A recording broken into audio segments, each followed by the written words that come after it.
Hey there, StarCraft fans! It's Falcon Paladin coming at ya with yet another edition of StarCraft Brood War Remastered!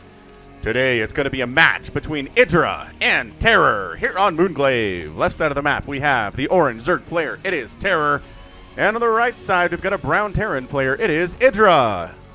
I don't think I've ever cast a game between these two players before because I've just started recently casting Terror, but man, just two errors combining here. IdrA from, like, I don't know, the mid-2000s, and Terror from recent days and recent years. Anyway, it's going to be a TVZ here. Can we go red versus blue? Nope, it's old enough.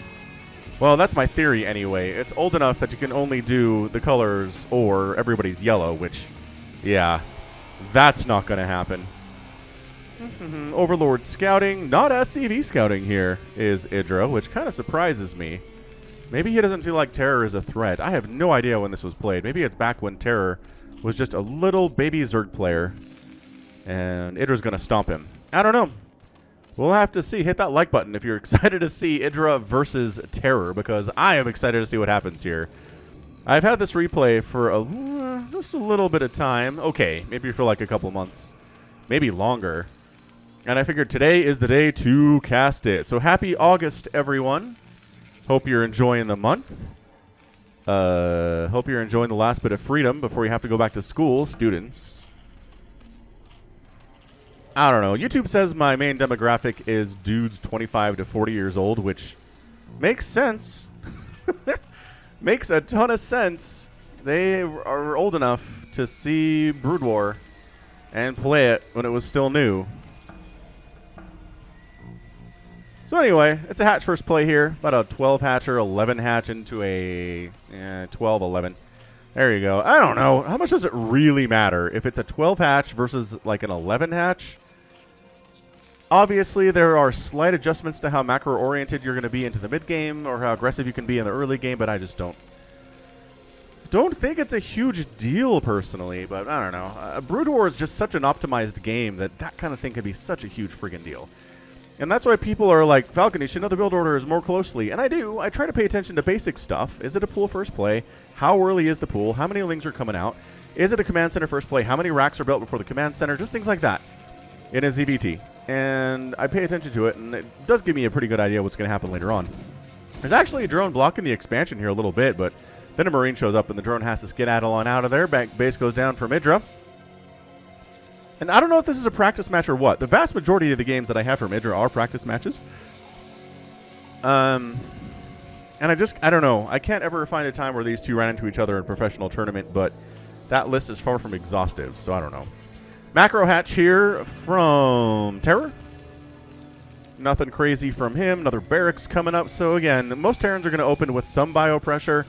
It's very rare for them to go right into macro, though I have seen it before. And again, they can stick in bio for the whole game if they want, even if it's 35, 40 minutes long. They can transition into mech very quickly after the early push they do at around 7 or 8 minutes. Or they can go in bio for a while and then kind of sneaky switch over into mech when everything is chaos and hope the Zerg player maybe doesn't recognize what's happening until it's too late. We've seen that happen. We've seen that happen to more than one Zerg player where they're like, okay, I'm dealing with Marines and Firebats and medics, and there's science vessels everywhere, and there's drops happening. And then suddenly, like, 18 tanks roll up, and they're like, oh, whoa, all right, well, I guess I'm just done. My army composition is not going to do anything against mech, unfortunately, and then they're out. Again, better Zerg players scout that, and they see it coming, and they shut it down quite nicely. Or sometimes they scout it and see it coming and try to prepare, and it doesn't work for them. Doesn't work for them at all. Anyway, Lair coming up on the second base. Second gas is not here yet, so it's not going to be a whole ton of Mutalisks. Engineering bay timing is about now, and there it is. So opening game ZVT is just nothing that is... Just the meta has been fairly solidified, man. Like the Muta opening I see more often than anything else. Anything else in this matchup. It's just good. You open Mutalisks, you harass a bit, you get into Lurkers as fast as you can, you get a third base up with the Lurkers to defend the third base. And then from there, you're more free to do what you want, but you probably want to get to Defilers and Dark Swarm before anything else, just because that is a stupid good ability. And without it, you're probably going to die against a really good Terran player, which IdrA is. He's a really good Terran player. You know, he's not like top 10 all time or anything stupid like that, but he's a great Terran player. We've seen him win games against good Zerg players. To be honest, I'm trying to remember. We have cast a couple IdrA versus Protoss games, and he seems to hate Protoss almost as much as Artosis does. So, if you know Artosis, that's a lot. But Spire there, second gas happening. Engineering base says, we don't need to make turrets yet. That Spire is just getting started. And he's going to have, you know what?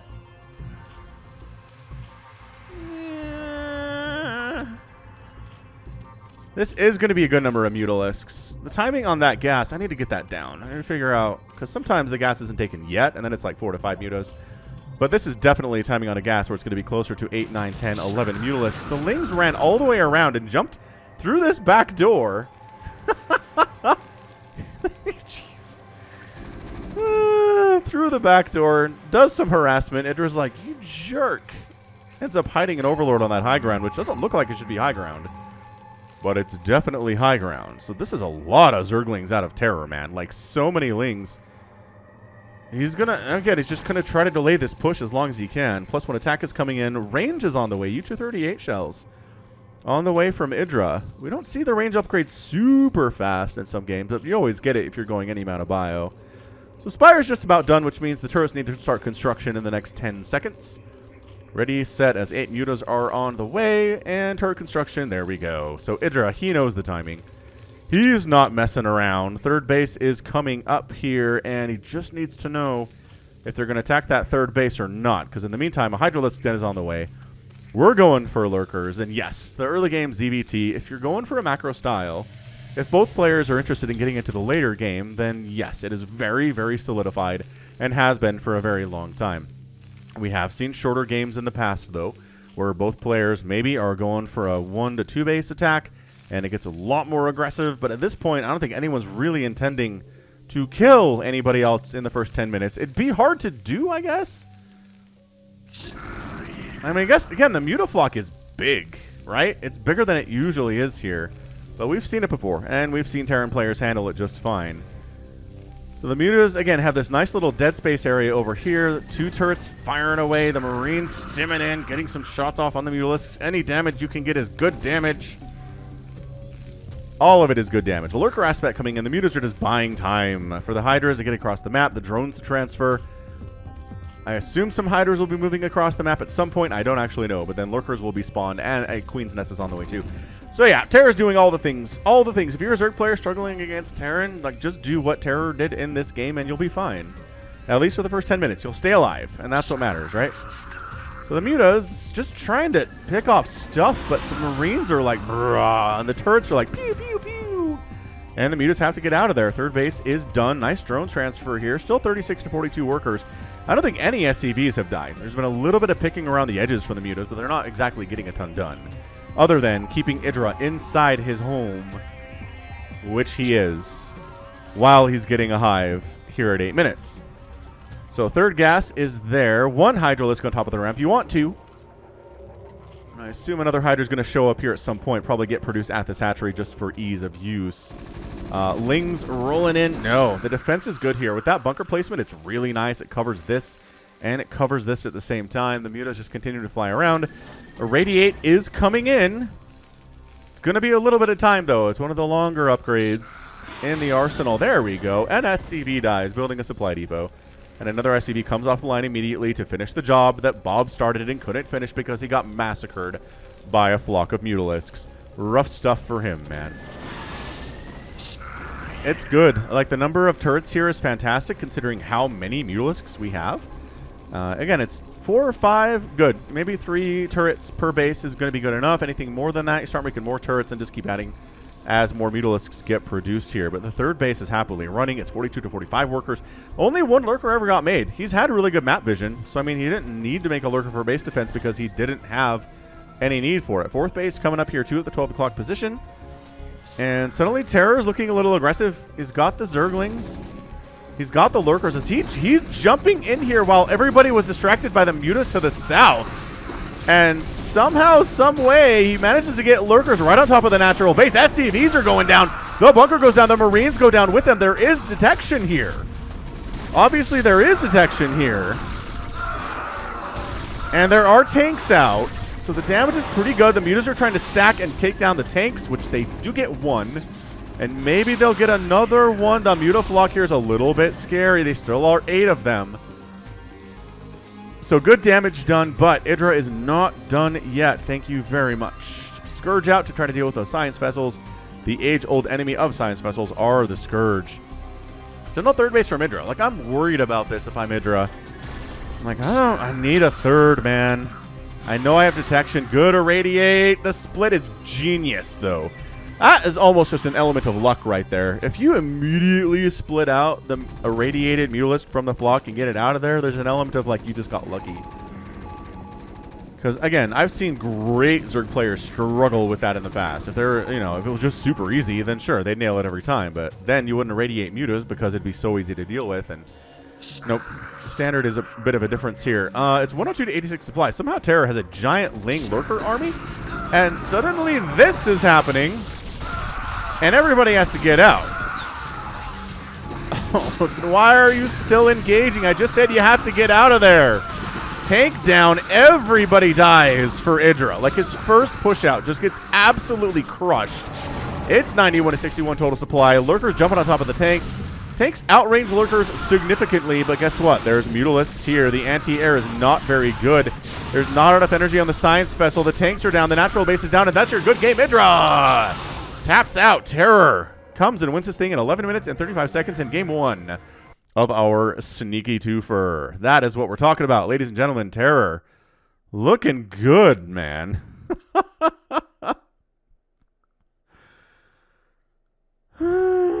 Looking real good, man.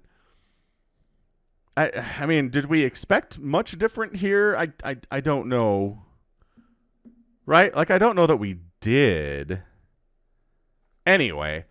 Yeah, man. That is Terror just being terrorizing. This is what he does. He's aggressive. He shows up at your front door. At times, other Zerg players won't try to do it.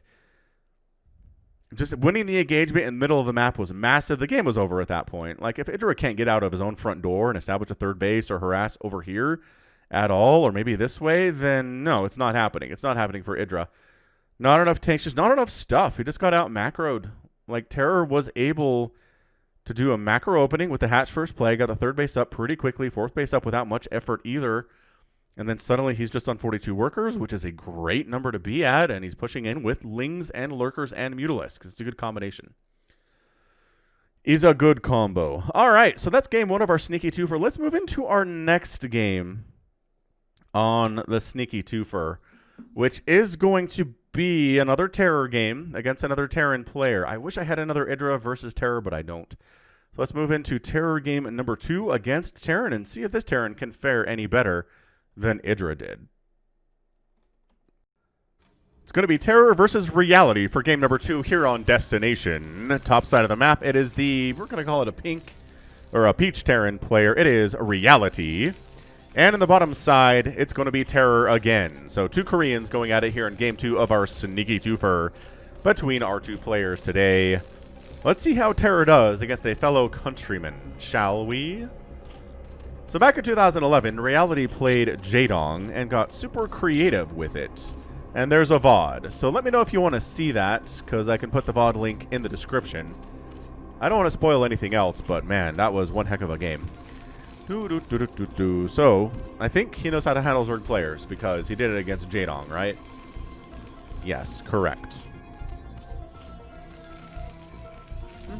Sloverlord scouting. What's going on today? Hope everyone's doing good stuff and they're safe and healthy. And oh yeah, I was gonna say going back to school, right? I don't know. I don't think many of the people that watch me are going back to school. I do have a couple of fans that have said they're in college, so yes, they're working on degrees, they're going back to school, but I don't think I'm very popular among the like elementary school age or junior high school age fans. And I'm gonna be honest, I don't know what I would do if that were the case. Like PewDiePie, did he start off trying to be like the idol of everybody under 15 years old?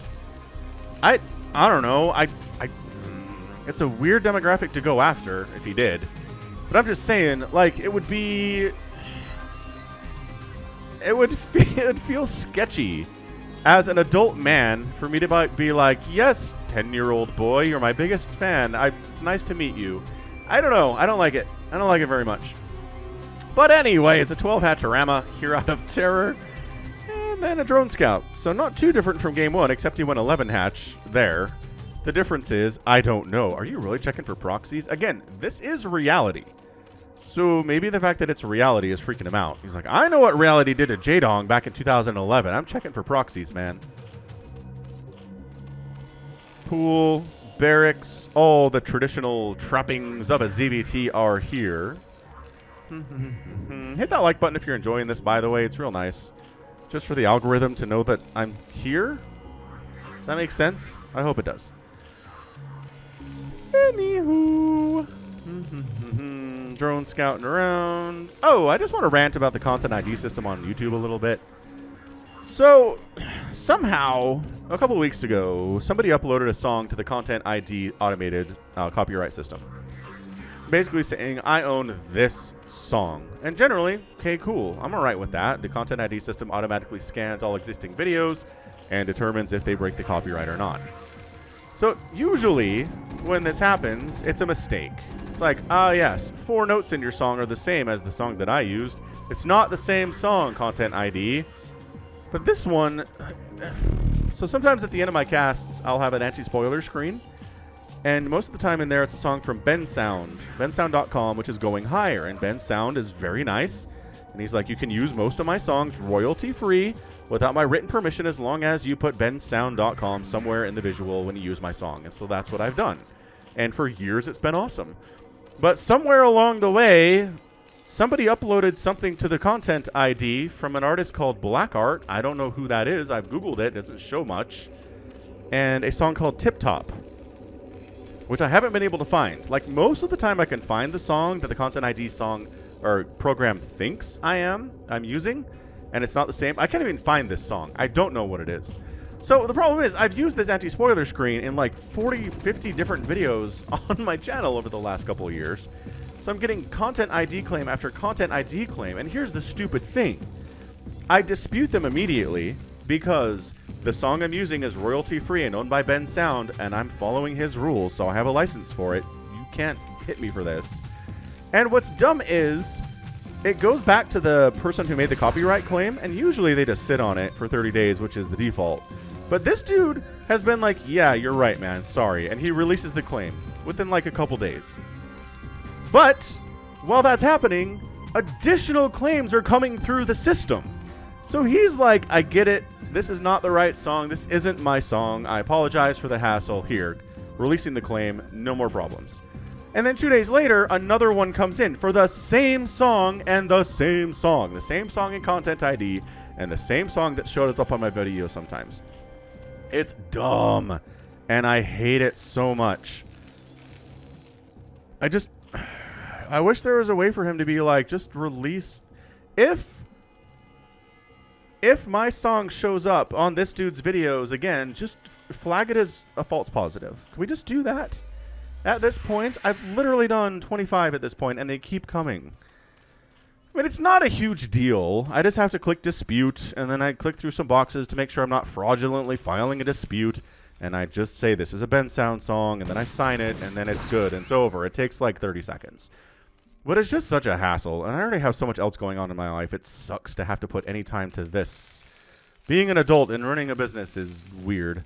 Anyway, hey, look, remember when I was like, sometimes Terran players go right into mech? That's what we're doing here. There's one Marine running around trying to kill overlords, but otherwise, it is straight up vultures, man. It is vultures all the live long day. We're still preparing for mutalisks because guess what? It's mutalisks. And guess what? Terra's real good with mutas, and that's why the engineering bay is coming up, and we already have some Goliaths out. So I like what reality is doing here. Again, if you're going to go mech, you have to account for the mutalisks because, you know, there's going to be mutas, and you can't just have vultures and tanks running around like you want to. So you got to make some Goliaths. They're not the greatest answer, but especially if they have Charon boosters, which is being researched, they're kind of awesome against mutas. And it's the reason we don't see mutas as an answer to mech all that much is just because Goliaths are pretty good at that way. The range they have, especially with Charon boosters, is nuts compared to Marines, and maybe they don't tear through mutalisks like Marines do, but being able to hit them from a distance as they're coming in and as they're leaving is just really a detriment. a deterrent for Terran to use a lot of Mutalisks against a meching player that way. So, third base timing is not going to happen, I don't think. The Vultures own the map right now. Although, hold on. He just took the left one. Traditionally, you want to go here, which is why the Vultures were here.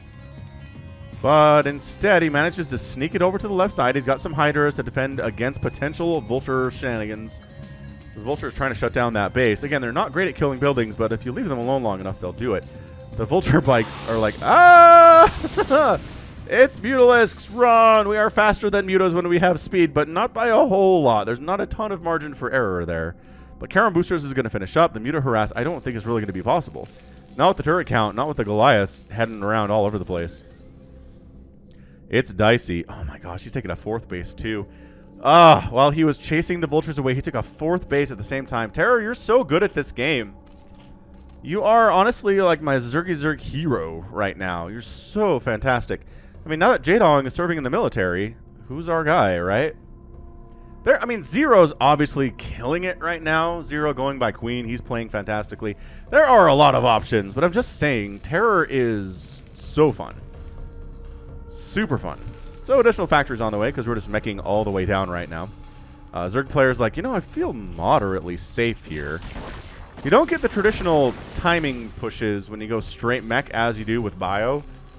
Although, you know what? This Goliath count is enough that there's just a certain level of kind of just go that you could get away with here, I think. Especially because we're droning so hard if we're Terror. He is not expecting any kind of a mech push right now. He thinks we're waiting on tanks. And, I mean, could be waiting on tanks, but, you know, I mean, I guess that's a second machine shop. So, yeah, tanks are in production. Remember that game between Advokat and Jaedong? Advokat, the Russian Zerg player, I believe. No, Terran player, Derp, because he played against Jaedong, who's Zerg. Yeah, see those hits on the way in and on the way out? Mutas don't like that stuff. But he went a Goliath build against Jaedong, and it was totally awesome. And I was like, what?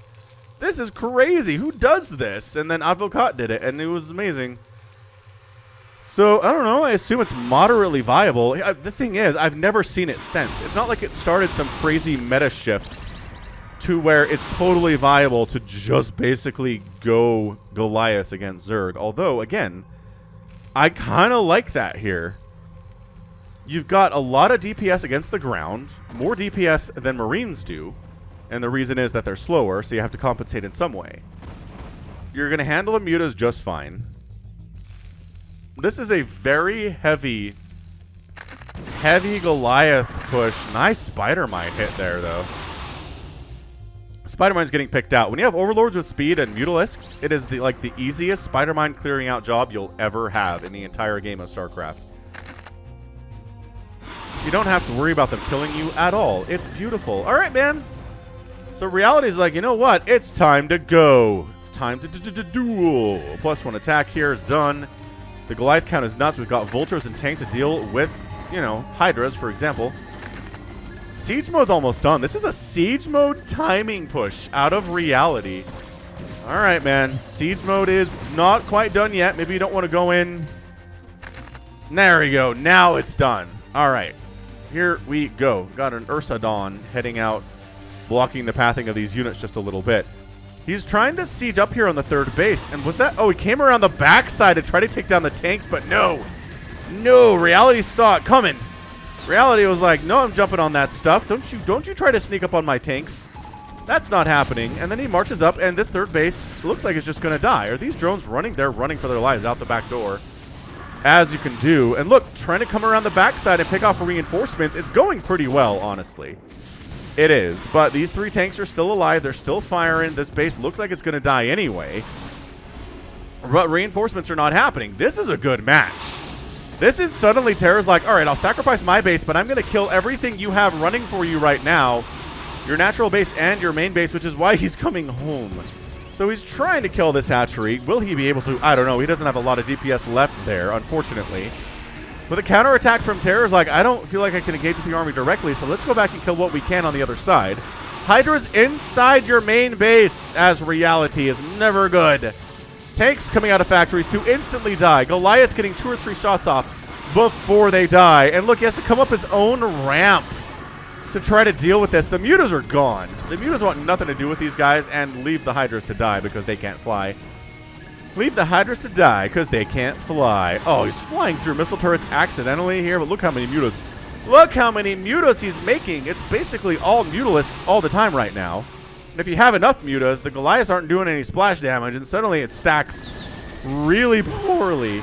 Holy crap, though. So this is happening now. I can't even... All right, let's take a look. Let's take a look at the muta numbers here. And suddenly, you know what? They're not doing very good. But guess who's making more mutalisks? Terror is. Look at this. He hung on to his third base like a boss. He never lost it. It's down to like 40% health, but it's still there. And I think Reality just having a moment like, I won that fight. Huh.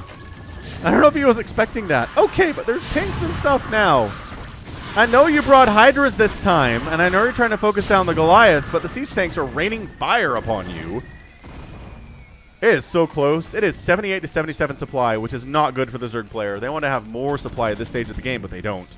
Again, it's not been a really super standard ZVT with all of the aggression on both sides, and the fact there's not a third base from the Terran at all, but he's making a beeline for the third base. He's trying to take it down.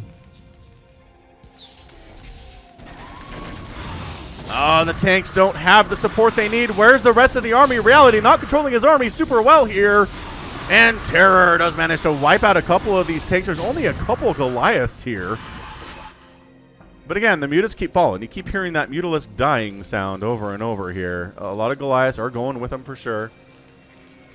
Upgrades are 1-1 for the mech. The mutas are at +1 carapace. And the hydras have no upgrades except for range and speed, which are, again, they're really the upgrades you need. Anything past that is good, but not, like, required, I guess. Especially not if you're going so many mutalisks. It's insane.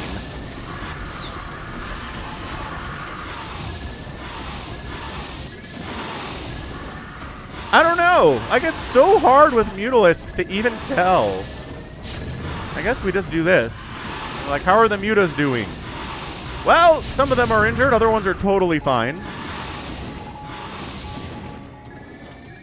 This is 2-base Terran, friends. There is not a sign of a third base really anywhere for this guy.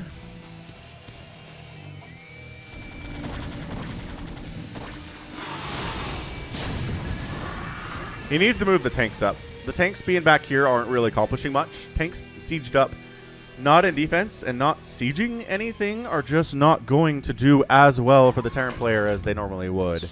You need them to be in range of something or covering stuff that is in range of something in order for them to be awesome. This. Okay, well, I guess we're just doing this again. Muta's thinning out here quite nicely. And that's it. Reality wins the game. All the hydras are gone. The mutas are down to 2. It's 76 to 60 total supply. There's just not enough left here for Terror, and Reality gets the win. Nice job, dude. A little bit of a non-standard play out of him, which, again, we can expect based on his notable game against Jaedong from 2011. But that was fantastic. That was tons of fun. Great job, Reality. I didn't know much about him, but you know what? I kind of want to cast more of him now. He's like only the second Terran player, I think, to take down Terror, or second Terran player to take down Terror on the channel. And he did it in kind of an unorthodox way. He had tanks, obviously, to deal with the Hydralisks. But man, I mean, doing 24 damage per shot on that Hellfire missile pack with the range they have. Mutas are fast and therefore not tanky and therefore not built for defense of anything. They're built for offense and harassment. And that is something we saw. Something we saw today. Awesome. That was a lot of fun. Oh, did I not get the score from the first game? I don't think I did. Aw. Well, just know IdrA got his butt kicked. All right. 93,000 points there for Reality. 85,000 for Terror. Close game. I mean, these numbers are not that far apart on units. Structures, obviously, are weird when there's Zerg involved. But more gas mined, more minerals mined, and more total spent by the Zerg player because, again, he had 4 bases. But the cost efficiency of the Goliaths and of the tanks was just too much. Fantastic. I mean, just really, really good stuff from both of these players. Reality impressing. I mean, this was Terror playing his best. He just wasn't quite ready for what reality was bringing.